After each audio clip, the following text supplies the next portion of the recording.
বাইরে পড়ছে প্রচণ্ড বৃষ্টি, তাই আজ বানিয়ে ফেললাম তন্দুরি পমফ্রেট ফ্রাই।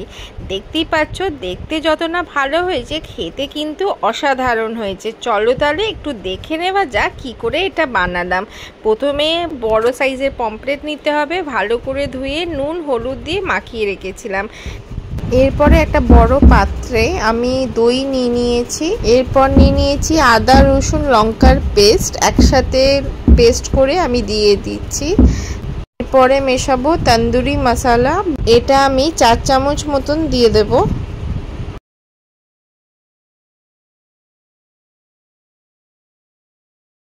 এরপর দিয়ে দিচ্ছি আমি গোটা একটা ডিম।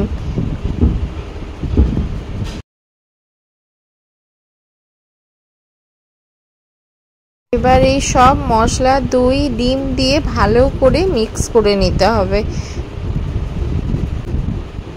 দেখতে পাচ্ছ আমি খুব ভালোভাবে মিক্স করছি, যাতে এই গোটা গোটা দইয়ের দানা বলো মশলার দানা বলো ভালো করে যাতে মিক্সড হয়ে যায়। এরপরে আমি অ্যাড করে দিচ্ছি কাশ্মীরি মির্চ বা কাশ্মীরি লঙ্কার গুঁড়ো। এখানে আপনারা চাইলে লঙ্কার গুঁড়ো দিতে পারেন, বাট আমি এখানে শুধু কাশ্মীরি মির্চ দেব, কারণ শুধু কালারটা আসার জন্য আমি একটুখানি লঙ্কার গুঁড়ো ইউজ করছি। আমি এবার হাত দিয়ে ভালো করে আমি মিক্স করে নিচ্ছি, যাতে একটাও যেন দানা না থাকে, কারণ এখানে স্মুথ পেস্টটা খুবই জরুরি। তো আমি ওই জন্য হাতে করে এবার ভালো করে স্মুথ একটা পেস্ট আমি বানিয়ে নিচ্ছি। এরপর আমি মিক্স করে নেব বেসন, হাতে করে ভালো করে মাখিয়ে নেব। অনেকটা আমার স্মুথ হয়ে গেছে পেস্টটা।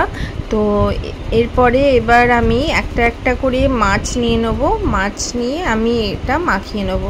এই যে দেখতেই পাচ্ছ মাছগুলো আমি নিয়ে নিয়েছি, পমফ্রেট মাছগুলো। আর আমি এই যে মাঝখান থেকে যে ফাঁকগুলো করে রেখেছি, এই ফাঁকের মাঝখানে আমাকে কিন্তু এই পেস্টটাও দিয়ে দিতে হবে।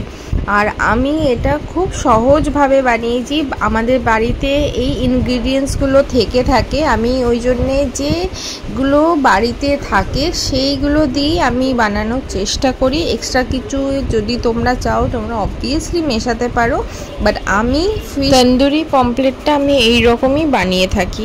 এই দেখো দেখতেই পাচ্ছ আমি পমফ্রেটটাকে ভালো করে মিক্সটাকে আমি ভালো করে মাখিয়ে নিয়েছি, যাতে কোনো লাম্পসও যাতে হাতে নেই। তো এবার আমি এটাকে 1 ঘন্টা মতন আমি সাইডে রেখে দেবো। 1 ঘন্টা বাদে আমি একটা প্লেন প্যান নিয়ে নিচ্ছি ফ্রাই করার জন্যে।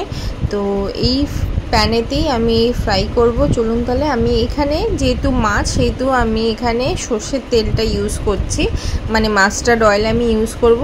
এইটুকুনি আমি মাস্টার্ড অয়েল দেবো, বেশি ডিপ ফ্রাই করব না। তোমরা চাইলে ডিপ ফ্রাই করতে পারো, যেহেতু আমি তেল কম খাই বলে আমি জাস্ট শ্যালো ফ্রাই হিসাবে আমি করব। এটা ঢেকে ঢেকে করব, তো খেতে কিন্তু বেশ ভালো লাগবে। তোমরাও এরকম করে ট্রাই করতেই পারো। তো এখানে দেখতেই পাচ্ছ তেলটা গরম হয়ে গেছে, খুব ভালোভাবে তেল গরম হয়ে গেছে। এবার আমি একটা করে আমি মাছটাকে দিয়ে দেবো। মাছটা পুরো ভালো করে দেখতেই পাচ্ছ পুরো মশলাগুলো ভালোভাবে ভেতরে ঢুকে গেছে। তো এই রকম করেই আমি মাছটাকে ফ্রাই করে নেব। দুটো মাছই আমি একসাথেই আমি দিয়ে দিচ্ছি। তো এই রকম করে এবার যে পেস্টটা বাকি পড়ে থাকবে সেই পেস্টটা আমি ওপরে দিয়ে দিচ্ছি, কারণ আমার এই কর্মনে ক্রিস্পি টাইপ খেতে খুব ভালো লাগে। তোমরা চাইলে এই এক্সট্রা পেস্টটা ওপরে দিতে পারো, নাও দিতে পারো, কারণ অনেকে দেয় না, কারণ এই মোটা লেয়ারটা পছন্দ করে না। বাট আমার যেহেতু এই মোটা লেয়ারটা পছন্দ বলে আমি এই ওপরে এটা দিচ্ছি। এটা হচ্ছে যার যার নিজস্ব ব্যাপার। তো এবারে দাঁড়াও, আমি এবার একটা পিঠ হোক, এই একটা পিঠ হতে দাও। তো নিচটা হলে পারে তারপর আমি আবার উল্টে দেবো। ওটা প্রায় নিচটা হয়ে গেছে। এবার আমি আস্তে আস্তে করে আমি এবার মাছটাকে উল্টে দিচ্ছি। এই দেখো দেখতে পাচ্ছ নিচের দিকটা পুরোটা লাল হয়ে গেছে, খুব ভালোভাবে ফ্রাই হয়েছে, কিন্তু এটা আরও লাল লাল হবে। আমি আগে ওপরের দিকটা আবার ফ্রাই করি। এবার এই মাছটাকেও আমি এবার উল্টে নেব। দেখতেই পাচ্ছ মাছটা খুব ভালোভাবে কিন্তু এক পিঠটা আমার ফ্রাই হয়ে গেছে। আমি কিন্তু আরও ফ্রাই করব, এইটা কিন্তু জাস্ট একটু হাফ ফ্রাই হয়েছে। এবার আমি একটু ঢাকা দিয়ে দেবো যাতে মাছটা একটু সেদ্ধ হয়ে যায়।